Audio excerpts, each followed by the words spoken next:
blues fans, I'm glad you made it. Welcome to another episode of This Week in the Blues. It's our weekly take on blues history. I'm your host, Jimbo Big Train Matson, with the blues band Big Train and the Locomotives. And it's time to take a look and see what happened this week in blues history. Billie Holiday recorded the song Strange Fruit on April 20th in 1939. The song protests the lynching of Black Americans with lyrics that compare the victims to the fruit of trees. Holiday recorded two versions of the song, one in 1939 and one in 1944. The song was highly regarded. The 1939 recording eventually sold 1 million copies, in time becoming Holiday's biggest selling record. Holiday was so well known for her rendition of Strange Fruit that she created a relationship to the song that would make them seem inseparable. Holiday's version was inducted into the Grammy Hall of Fame in 1978. It was also included in the Songs of the Century list of the Recording Industry of America and the National Endowment for the Arts. One of the world's first great R&B labels, Modern Records, was formed by Saul and Jules Bahari on April 21st, 1945 in Los Angeles. Modern's artists included Etta James, Joe Houston, Little Richard, Ike and Tina Turner, and John Lee Hooker. The label released some of the most influential blues and R&B records of the 1940s and 1950s. Ike Turner was a talent scout and session musician for Modern Records in the 1950s. Turner discovered a number of artists for Modern, including Bobby Blue Bland, Howlin' Wolf, and Roscoe Gordon, among many others. Blues and R&B singer and saxophonist Benjamin Bull Moose Jackson was born on April 22, 1919, in Cleveland, Ohio. Some of his early bandmates said that Jackson resembled a bull moose, and the colorful nickname stuck. Some of Jackson's solo recordings were as funny as they were risque. Big 10-inch Record and the astonishingly raunchy Nosey Joe, both from 1952, were probably too suggestive to merit airplay, but they're stellar examples of jump blues at its craziest. By the mid-1950s, Jackson was tired of touring and retired from music to work for a catering firm in Washington, D.C., although he still occasionally performed at private parties. The great blues harp master George Harmonica Smith was born April 22, 1924, in West Helena, Arkansas. He was brought up in Cairo, Illinois, and his mother taught him how to play the harmonica at the age of 4. He moved to Chicago in 1951 and joined the Muddy Waters Band in 1954. Now, during this time, he also worked with Otis Rush. Now, in the mid-1950s, he recorded several singles for the RPM Modern label under the name Little George Smith. In 1955, Smith went on tour with Little Willie John and Champion Jack Dupree. The Blues Brothers, John Belushi and Dan Aykroyd, made their debut on Saturday Night Live on April 22nd in 1978, later becoming the first characters from the show to get their own movie.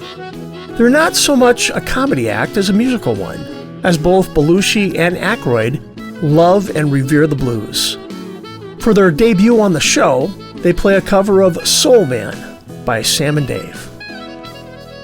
Boogie Woogie and blues piano player Charles Cow Cow Davenport was born April 23, 1894, in Anniston, Alabama. Davenport, who also made recordings under the pseudonyms of Bat the Hummingbird, George Hamilton, and the Georgia Grinder, is a member of the Alabama Music Hall of Fame. I just want to go back on that. Bat the Hummingbird. That was his name. Okay.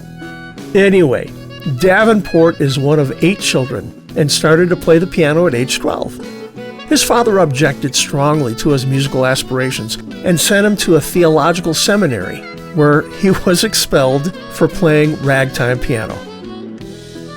Highway 61 occupies an important place in the blues, serving both as a popular lyrical symbol for travel and the actual route by which many artists move northward.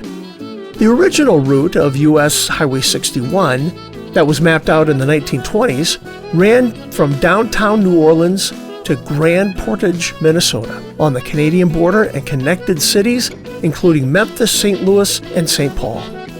Within Mississippi, the highway was initially mostly gravel and ran approximately 400 miles through the downtown areas of many communities. Country blues singer and songwriter Charlie Specs McFadden was born April 24th in 1895. Now, there's little information about his life outside of his recordings. He also used the nickname Black Patch, and both nicknames referring to his reported weak eyes. McFadden was considered to be one of the top blues singers in St. Louis. He made his first recordings in 1929. One of McFadden's tracks was Gambler's Blues, the title of which he may have been well-versed to write and sing about.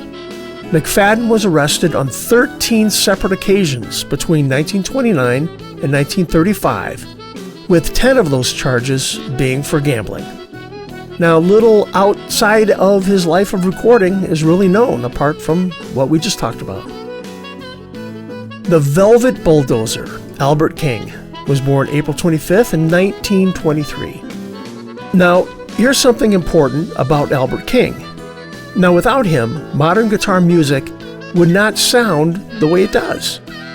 His style has influenced both black and white blues players, from Otis Rush and Robert Cray to Eric Clapton and Stevie Ray Vaughan. Albert King had his own style and unique tone from the beginning. King plays the guitar left-handed, without restringing the guitar from the right-handed setup. This upside-down playing accounts for his difference in tone, since he pulls down on the same strings that most players push up when bending the blue notes. Blues singer and guitarist Johnny Shines was born on April 26th in 1915. He was vastly under-recorded during his prime years, even quitting the music business for a time, but was rediscovered in the late 1960s and recorded and toured steadily for quite some time. He's best known as a traveling companion of Robert Johnson. Shines eventually made his way north to Chicago and made the transition to electrified urban blues with ease, helped in part by his powerful and impassioned vocals.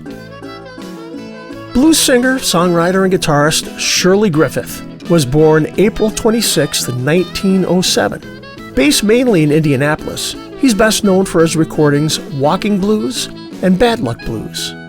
He learned to play the guitar at the age of 10, and later his friend and mentor, Delta blues guitarist Tommy Johnson, gave him lessons and offered to help him get started in a music career. But by Griffith's own account, he was too wild and reckless in those days. He settled in Indianapolis working in automotive factories. While there, he became friends with Scrapper Blackwell and Leroy Carr. The mother of the blues, Ma Rainey, was born April 26, 1886.